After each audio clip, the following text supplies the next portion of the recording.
नमस्कार, सत श्री अकाल, आदाब। मैं हूं अजय और आप देख रहे हैं बैंको करियर एकेडमी के यूट्यूब चैनल को। आज अपन संडे टाइम्स के एक महत्वपूर्ण एडिटोरियल की चर्चा करने जा रहे हैं। 25 जुलाई का आज का दिन है और इसके महत्वपूर्ण एडिटोरियल की हेडिंग पे अपन चलते हैं। आज के एडिटोरियल की हेडिंग है सॉबरिंग एनिवर्सरी। देखो, सॉबरिंग एनिवर्सरी का मतलब होता है जब आप किसी भी मुद्दे की गंभीरता या अपन बोल सकते हैं सीरियसनेस की चीज़ों पे बात करते हैं तो उसको सॉबरिंग कहा जाता है। यहाँ पे एनिवर्सरी का मतलब वर्षगांठ है यहाँ पे। ये देखो, ये मैं थोड़ा सा ओवरव्यू दे देता हूँ। इस साल जो है भारत में जो बड़े बदलाव किए गए थे, जो इकोनॉमिक लिबरलाइजेशन जो है वो किया गया था, जिसको अपन दूसरे शब्दों में आर्थिक उदारीकरण का समय भी यहाँ पे बोलते हैं, जो 1991 जुलाई के अंदर लागू हुआ था, आज से 30 साल पहले। तो इस साल 30वीं वर्षगांठ उसकी मनाई जा रही है और उसी एनिवर्सरी को यहाँ पे सॉबरिंग बोला गया है, एक गंभीर या सीरियस वर्षगांठ के तौर पर यहाँ पे बताया जा रहा है। इसकी सब हेडिंग क्या बता रहा है writer? Reforms were not allowed to reform enough, यानी सुधारों को पर्याप्त सुधार करने की अनुमति जो है वो यहाँ पे नहीं थी। यानी जितने सुधार अपन को किए जाने चाहिए थे हमारे द्वारा, उतने सुधार यहाँ पे हो नहीं पाए। तो उसी संदर्भ में ये आर्टिकल लिखा जा रहा है कि जो इकोनॉमिक लिबरलाइजेशन का दौर भारत के अंदर 1991 से शुरू हुआ था, उसके क्या रिजल्ट जो हैं वो अब तक आए हैं और क्या किया जा सकता था और क्या आने वाले समय के अंदर जो है वो राजनेताओं के द्वारा इस जो है लाइन में किया जा सकता है। तो इसके मुख्य तथ्यों पे अपन चलते हैं। प्रतिदिन के एडिटोरियल की एनालिसिस की तरह ही कुछ लाइनों के अपन जो है वो यहाँ पे शब्दों को फ्रैगमेंट करके यहाँ पे कलर अलग अलग कॉम्बिनेशंस में दिए हैं ताकि आप पार्ट्स ऑफ स्पीच को यहाँ पे पहचान सकें।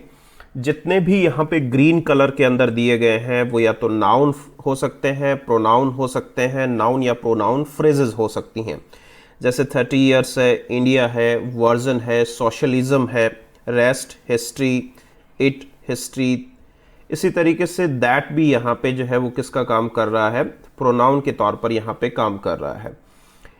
फ्यूचर है, तो ये सारी चीज़ें नाउन फ्रेज या प्रोनाउन की तरह यहाँ पे काम करती है। इसी तरीके से रेड कलर में जितने भी हैं वो प्रेपोजिशंस का काम कर रही हैं। वॉलेट कलर के अंदर जितने भी हैं वो यहाँ पे वर्ब्स का काम कर रही हैं। ब्रॉक है, कुड हैव बीन है, ये सारी जो है वर्ब, ऑक्सिलरी वर्ब या इस तरीके की चीज़ों को यहाँ पे निरूपित किया जाता है। इसके बाद में जितने भी येलो कलर्स के अंदर हैं वो एग्जेक्टिव हैं। ग्लिटरिंग है, इंडियाज़ है, फिर ब्राइटर है, फ्री है, देसी है, ये सारे जो हैं यहाँ पे एडजेक्टिव का काम कर रहे हैं।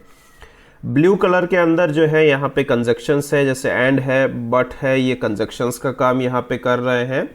इसके बाद में जो है डार्क ब्लैक कलर के अंदर अंडरलाइन जो किए गए हैं वो यहाँ पे डिटर्मिनर्स हैं जो प्रोनाउन को निरूपित करते हैं यहाँ पे, या नाउन प्रोनाउन को डिफाइन करने का काम यहाँ पे करते हैं। जैसे दी है यहाँ पे या ए है, फिर दी यहाँ पे इस्तेमाल किया गया है। तो ये सारी चीज़ें, मोर है, ये सारी चीज़ें डिटर्मिनर्स का काम यहाँ पे कर रही हैं, जो यहाँ पे नाउन को डिफाइन करने का काम ये बेसिकली करती हैं। इसके बाद में यहाँ पे जो है वो कुछ और चीज़ें हैं। यदि आप एडवर्ब्स की बात करेंगे तो स्काई ब्लू कलर के अंदर ये सारी एडवर्ब्स यहाँ पे निरूपित कर रही है, जो एगो है, नाउ है, फार है, इवन है, ये सारे एडवर्ब्स को निरूपित कर रही है। अब इसके अर्थ को देख लेते हैं अपन।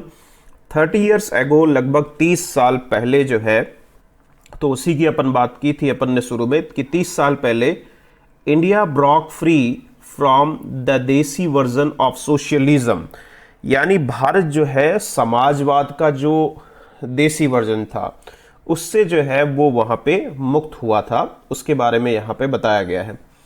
द रेस्ट इज हिस्ट्री, और जो बाकी जो यहाँ पे रह गया वो सारा इतिहास यहाँ पे है। But it's a history that, लेकिन ये जो है ऐसा इतिहास है that could have been even more glittering, कि वो इतिहास जो है वो अपना ज़्यादा शानदार हो सकता था, ज़्यादा जो है वो आकर्षक हो सकता था अपना इतिहास।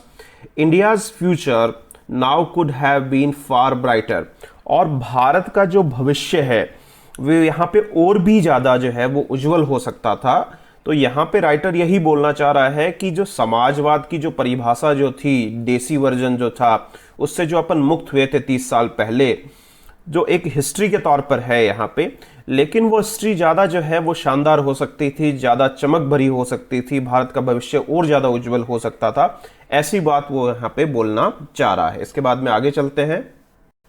ट्रू, थैंक्स टू रिफॉर्म, यानी जो है सुधारों को यहाँ पे लेखक धन्यवाद अर्जित कर रहा है। पॉवर्टी द इंसरमाउंटेबल, इंसरमाउंटेबल का मतलब होता है किसी भी चीज़ को आप जो है वो दुर्गम बताते हैं, या वो एक तरीके से अपन बोल सकते हैं असंभव स्थिति बोल सकते हैं। बैरियर्स ऑफ सक्सेसिव जनरेशन, यानी सक्सेसिव जनरेशन का मतलब जो क्रमिक पीढ़ियां हैं, यानी पीढ़ी दर पीढ़ी जो है उसकी जो बाधाएं हैं, असंभव जो बाधाएं हैं यहाँ पे, बिगन टू रिसीड फास्टर, वो पहले से कहीं अधिक तेजी से घटने लगी, देन एवर बिफोर, यानी पहले के तुलना में। तो ये रिफॉर्म्स का ही जो है नतीजा रहा कि जो गरीबी यहाँ पे रही है वो पीढ़ी दर पीढ़ी जो है वो असंभव जो बाधाएं यहाँ पे थी वो बहुत तेज गति से पहले की तुलना में रिसीड हुई, यानी कम हुई। Poverty ratio went down in 2 decades from 45.3% of the population to 21.9%।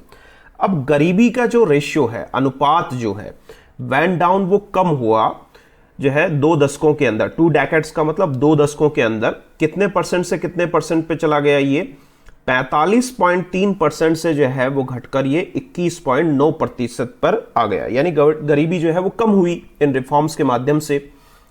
It declined even in absolute numbers, यदि आप वास्तविक संख्याओं की बात करें, एब्सोल्यूट नंबर्स का मतलब यहां पे जो रियल नंबर्स हैं उसमें भी यदि आप देखते हैं तो निश्चित तौर पर इसमें कमी यहां पे हुई है।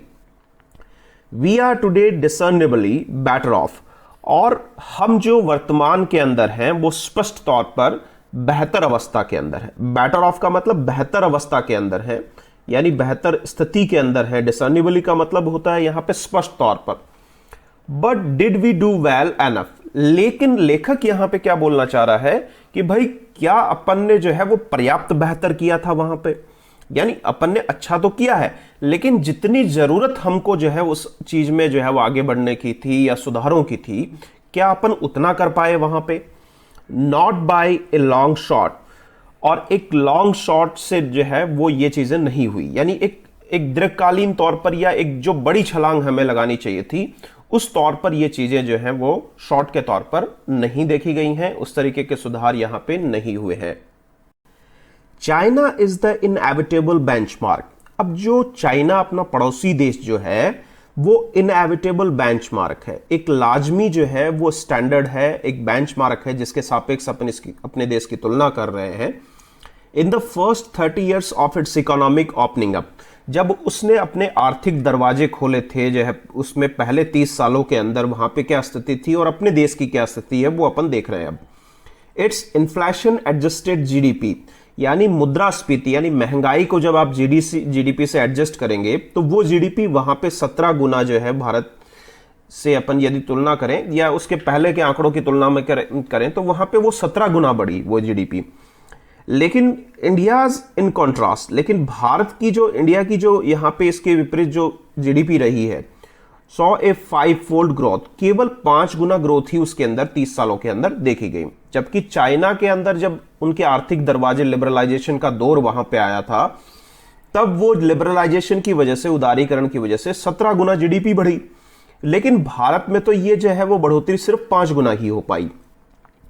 This is not because India was burden by democracy, अब ऐसा इसलिए नहीं है कि भाई भारत जो है वो लोकतंत्र से जो है वो यहाँ पे बर्डन था या उसका भार भारत के ऊपर था, क्योंकि लोकतंत्र जो है वहां पे चाइना के अंदर नहीं है जबकि भारत के अंदर लोकतंत्र का वजूद ज्यादा है यहाँ पे।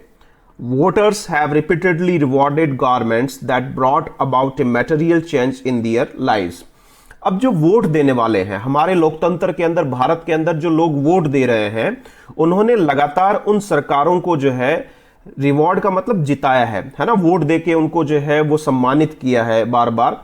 ये किस अवस्था के अंदर? जब उन्होंने जो है उनके जीवन के अंदर एक मटेरियल चेंज लेके आए, एक भौतिक बदलाव उन लोगों के जीवन में उनके वो सरकारों के द्वारा लाए गए अच्छे कार्य करके, तो उन्होंने जो वोटर्स ने उनको सम्मानित भी किया है जिताकर बार बार।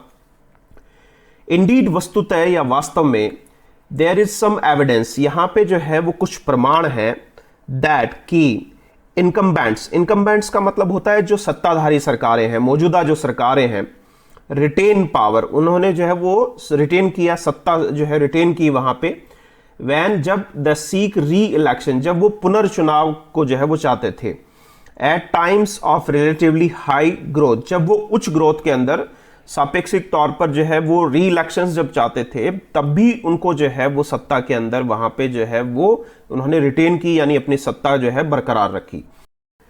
But the political class never took these lessons to heart, लेकिन राजनीतिक जो वर्ग है उसने कभी भी जो है वो इस तरीके की सीख को अपने दिल पे नहीं लिया, यानी उनसे कुछ सीखा नहीं वहां पे। ऑल्सो एंड एक्रोस पार्टीज, यानी सभी तरीके की जो पार्टीज भी हैं, लीडर्स फॉरगॉट द लेसन, यानी जो राजनेता रहे हैं, जो यहाँ पे उनके जो है वो आगे उनको लीड करने वाले जो नेता रहे हैं, वो इस तरीके की सीख को भूल गए। That while in A unequal country, जबकि जो है यहाँ पे एक असमान जो देश है, यहाँ पे असमानताएं यहाँ पे अपने देश के अंदर ज्यादा है, उस स्थिति में इकोनॉमिक सेफ्टी नेट्स, यानी आर्थिक जो यहाँ पे सुरक्षा ढांचा जो है, आर क्रूशियल, वो बहुत महत्वपूर्ण है। It is high growth that gets you resources for effective welfarism, तो यहाँ पे जो उच्च जो ग्रोथ है उसके लिए जो संसाधन यहाँ पे जो है वो मौजूद हैं, या जो रिसोर्सेज जो है यहाँ पे प्रभावशाली जो है वो कल्याणवाद के लिए जो आवश्यकता है वो यहाँ पे जरूरी है। तो आप तभी जो है वो आगे जो है वो बढ़ पाएंगे, उच्च ग्रोथ जो है वो तभी कर पाएंगे जब संसाधन को यहाँ पे जो है वो आप प्रभावशाली तरीके से लोगों के कल्याण के लिए यूज करते हैं। यहाँ पे द स्टार्क डेमोन्स्ट्रेशन का मतलब जो स्पष्ट तौर पर या संपूर्ण तरीके से जो प्रदर्शन है यहाँ पे ऑफ दिस फॉली का मतलब जो मूर्खतापूर्ण स्थिति है, इज एपरेंट टुडे, वो स्पष्ट तौर पर है वर्तमान के अंदर। Government of India is scared, यानी भारत सरकार जो है वो भयभीत है, टू स्पेंड मनी, पैसे को खर्च करने को लेकर, फॉर डायरेक्ट कैश ट्रांसफर, की वो सीधा पैसा जो है वो स्थानांतरित करे। In a covid hit economy, यानी कोविड हिट जो इकोनॉमी है, कोविड से प्रभावित जो अर्थव्यवस्था है उसके अंदर, because years of moderate to slow growth means we do not have resources. अब सरकार जो है वो इस चीज को लेके भयभीत क्यों है? क्योंकि एक मध्यम से स्लो ग्रोथ की जो है यहाँ पे जो स्थिति ग्रोथ की रही है पिछले सालों के अंदर, तो उसके चलते भारत सरकार के पास पर्याप्त संसाधन नहीं है, इसलिए वो इस चीज को लेकर भयभीत है कि सीधे तौर पर जो है पैसा ट्रांसफर वहां पे कोविड से प्रभावित अर्थव्यवस्था में नहीं किया जा सकता।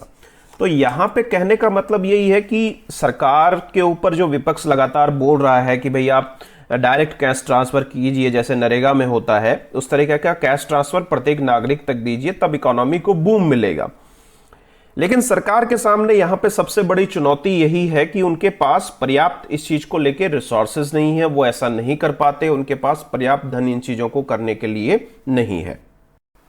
One of politicians cardinal failure is that, कहने का मतलब है राजनेताओं की जो प्रमुख विफलताएं रही हैं, यहां पे कार्डिनल फेलियर का मतलब जो प्रमुख विफलताएं रही हैं, उनमें से एक जो है वो क्या है कि मैनी रिफॉर्म्स की बहुत सारे जो सुधार हैं, वेयर जहां पे द पे ऑफ का मतलब जो भुगतान है या परिणाम जो दिखाई पड़ते हैं, शो अप ओवर टाइम, यानी समय जो है वो रहते यहां पे जो दिखाई पड़ते हैं, but costs are up front, लेकिन जो लागत है इस तरीके के सुधारों पे किया जाने वाला जो खर्चा है यहाँ पे जो कि सामने होता है, हैव बीन पोस्टपोन्ड, जिसको यहाँ पे क्या कर दिया गया, स्थगित कर दिया जा चुका है, या attempted in A slip short manner, या फिर यहां पे स्लिप शॉर्ट मैनर यानी लापरवाही तरीके से उसको जो है वो यहां पे प्रयास उसके साथ किए गए। इलेक्ट्रिसिटी एंड एग्रीकल्चर, अब जो विद्युत है और जो कृषि है वो दो एरियाज ऐसे रहे हैं जिनके साथ ये गतिविधि यहां पे देखी गई है।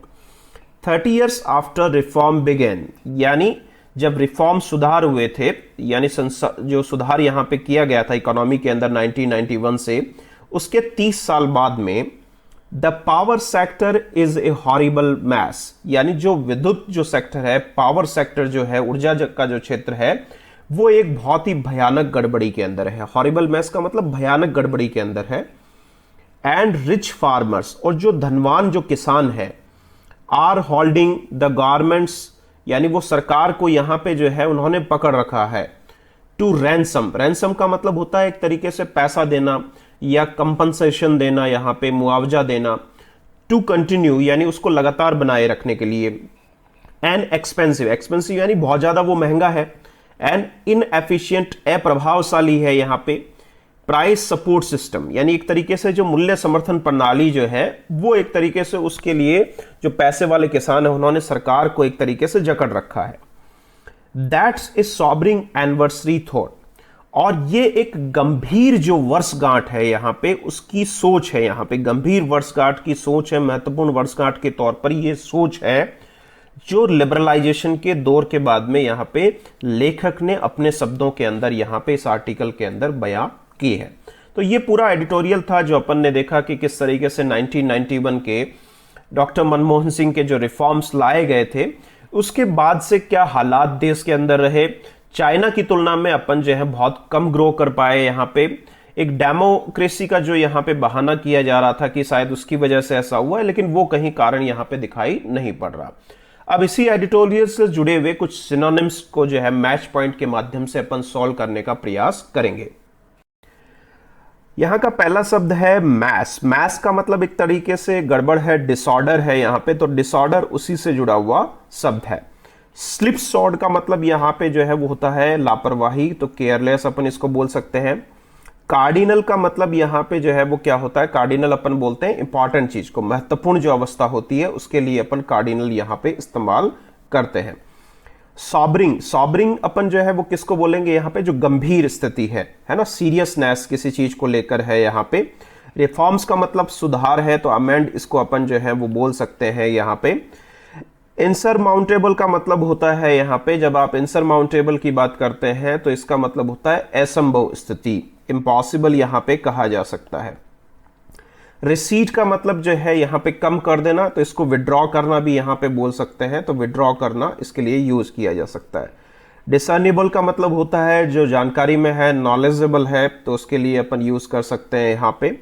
इनकम्बेंट का मतलब वैसे तो ऑफिशियल पोजीशन या सत्ताधारी के अर्थ में भी इसका इस्तेमाल होता है, तो वो एक तरीके से ऑब्लिगेटरी भी है, तो यहाँ पे वर्ड्स के हिसाब से अपन ऑब्लिगेटरी यहाँ पे लगा सकते हैं इसके अंदर। स्टार्क का मतलब जो यहाँ पे संपूर्ण है, कंप्लीट तरीके से, अटर तरीके से है, तो अटर यहाँ पे इसको बोल सकते हैं। फॉली का मतलब जो मूर्खता है, नॉनसेंस है, उसके लिए अपन यूज कर सकते हैं, तो नॉनसेंस उसी से जुड़ा हुआ शब्द है। रैंसम का मतलब जो कंपनसेशन दिया जाता है, जो पैसा दिया जाता है, बांटा जाता है, तो उसके लिए है यहाँ पे। इनएविटेबल का मतलब एक तरीके से नेसेसरी है, अपरिहार्य है, जिसको टाला नहीं जा सकता है, तो नेसेसरी जो है इस तरीके से यहाँ पे इससे जुड़ा हुआ शब्द है। तो ये आज के वोकेब सेशन था यहाँ पे, जिसमें सिनोनिम्स के माध्यम से अपन ने मैच पॉइंट को सॉल्व यहाँ पे किया है। अब आज के वर्ड्स ऑफ द डे पे चलते हैं। कुछ महत्वपूर्ण 3 शब्द जो मैं डेली आपको बताता हूं, उसमें कुछ है वो शब्दों को आज अपन देखेंगे। लैक्सिकल जो है वो होता है एडजेक्टिव। यहाँ पे लैक्सिकल वैसे जो है वो यहाँ पे अपन शब्दार्थ बोल सकते हैं, जो एक विशेष तरीके की लैंग्वेज से जुड़ा हुआ आता है, तो शब्दार्थ इसको कहा जा सकता है। इंग्लिश में इसको of or relating to words or to the vocabulary of language as distinguished from its grammar and constructions, जो ग्रामर और कंस्ट्रक्शंस के आधार पर विभेदित हो। यहाँ पे एग्जाम्पल के तौर पर इसको देखें तो our language has many lexical borrowings from the other languages, यानी दूसरी भाषाओं से अपन ने कई शब्दों को यहाँ पे ग्रहण किया है, तो लैक्सिकल यानी शाब्दिक अर्थ पर, शब्दार्थ के तौर पर उसको इस्तेमाल यहाँ पे किया है। बेनोवलेंट, बेनोवलेंट का मतलब होता है परोपकार, जो दूसरों की भलाई करता है, यहाँ पे ये भी एडजेक्टिव के तौर पर इस्तेमाल किया गया है। Marked by or disposed to doing good, organised for the purpose of doing good, example के तौर पर देखें तो ए बेनोवलेंट डोनर, इस तरीके से अपन बोल सकते हैं। एडजेक्टिव के तौर पर इसका उपयोग होता है। स्लम्बर, स्लम्बर वर्ब के तौर पर भी इस्तेमाल हो सकता है और नाउन के तौर पर भी इस्तेमाल हो सकता है। स्लम्बर का मतलब होता है कोई इंसान हल्की नींद ले रहा है ना, तो उसके लिए अपन यूज करेंगे। जैसे स्लीपिंग है, लाइट स्लीपिंग है, इसके बाद में नैप है, डॉज है, ड्राउज है, रेस्ट है, ए स्टेट ऑफ बीइंग इनएक्टिव या डॉर्मेंट अपन इसके लिए यूज कर सकते हैं।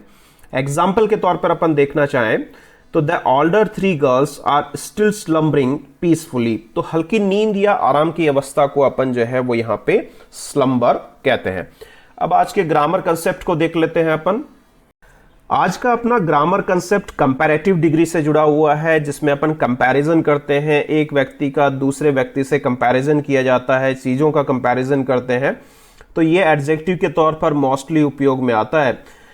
तो the following adjectives are followed by to, not by than. तो यहां पे आपको यह ध्यान रखना है कि कुछ एडजेक्टिव्स यहां पे दिए गए हैं जिनके साथ टू का इस्तेमाल किया जाता है, ना कि कंपैरिजन में देन का उपयोग वहां पे करेंगे। जैसे जूनियर है, सीनियर है, इंफीरियर है, प्रेफर है, प्रेफरेबल है, सुपीरियर है, एल्डर है, पोस्टीरियर है, प्रायर है। जैसे पहला सेंटेंस अपन देखें, this piece of cloth is superior than that. तो सुपीरियर अपन वैसे देखें तो ये कंपैरेटिव है, इसके साथ देन आना चाहिए, लेकिन ये यहां पे देन नहीं आएगा। किसका यूज करेंगे? टू का यूज करेंगे। इसी तरीके से अगले सेंटेंस को देखें, my sister is Elder than me. तो यहां पे भी एल्डर जैसे कंपैरेटिव दिख रहा है, लेकिन इसके साथ देन यूज नहीं होगा, टू का इस्तेमाल किया जाएगा। इसी तरीके से प्रेफर के साथ भी टू का इस्तेमाल होगा, लेकिन प्रेफर टू वर्ब की फर्स्ट फॉर्म हो तो उसके बाद में देन का इस्तेमाल, यदि रादर देन का उपयोग हो रहा है तो वहां पे वर्ब की फर्स्ट फॉर्म आएगी और उससे पहले टू का यूज नहीं किया जाएगा। यह भी आपको ध्यान रखना है। जैसे I always prefer to read books rather than to watch television. तो यहां पे वॉच के साथ जो है वो टू का यूज नहीं किया जाएगा, सिंपली वॉच यहां पे रहेगा। तो ये चीज यहां पे आपको ध्यान रखनी है। ये आज का एडिटोरियल सेशन था जिसमें अपन ने कुछ नए शब्दों को यहां पे सीखा, ग्रामर कंसेप्ट ऑफ ड डे के तौर पर भी अपन ने यहां पे सीखा। तो ये चीजें जो हैं वो यहाँ पे आपके धीरे धीरे इंग्लिश इंप्रूवमेंट में बेहद उपयोगी रहेंगी। डेली का एक कंसेप्ट जो है वो अपन को पढ़ना है, बूंद बूंद से घड़ा भरता है, इसलिए अपन नॉलेज धीरे धीरे जो है वो गेन करेंगे। अपन को आवश्यकता नहीं है कि अपन डेली जो है वो सारे ग्रामर रूल्स को पढ़ें। यदि आप किसी भी जो है वो कंपटीशन की तैयारी कर रहे हैं या अपने अंग्रेजी को सुधारना चाहते हैं, इंग्लिश लैंग्वेज को सुधारना चाहते हैं, तो इस तरीके से स्लोली तरीके से अपन इंग्लिश को इंप्रूव करते चले जाएंगे। यदि आपको वीडियो पसंद आ रहा है तो अपने दोस्तों के साथ जरूर शेयर करें, क्योंकि यही जो है मेरे लिए एक मोटिवेशन का काम करता है। मैं आपके लिए बेहतर से बेहतर वीडियो आपके लिए लेके आऊंगा। वीडियो को समय देने के लिए आप सभी लोगों का बहुत बहुत धन्यवाद।